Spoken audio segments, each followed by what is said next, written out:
So over here you can see that I got a bunch of files. And if you want to delete these files, then you can go around, select a file you want to delete, press the delete key on your keyboard and it'll be deleted. You can also go around, click and drag to select out a range of items, press the delete key, or you can right click over here and click on delete right here and the file will be deleted, as you can see. You can select out the file right here, and over here on the top you can go around over here and click on the delete button over here as well.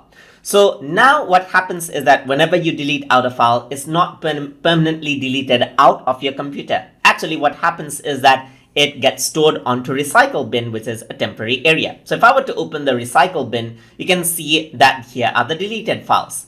So what you can do is to recover out the deleted files, you can click and drag this outside onto any of the folder that you wish to drag it into, or you can go around, select this and then restore the items right here, just like this, and it asks you whether you are actually sure that you want to restore it. So once you press yes, every file is restored onto its original folder, as you can see. So if I were to go around and delete out a file and you want to make sure that it is permanently deleted out, then what you can do is you can click on empty recycle bin right here and press yes, and now it's permanently deleted and you cannot recover out the file anymore.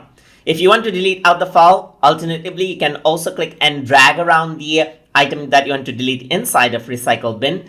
And then if you want to delete out the file entirely, you can right click over here and click on empty recycle bin and say you're absolutely sure that you want to delete it, and it's completely gone, as you can see. And that is how you can delete out files and folders inside of Microsoft Windows 11. So hope you guys learned something as always. And as always, please like, comment, share, and subscribe.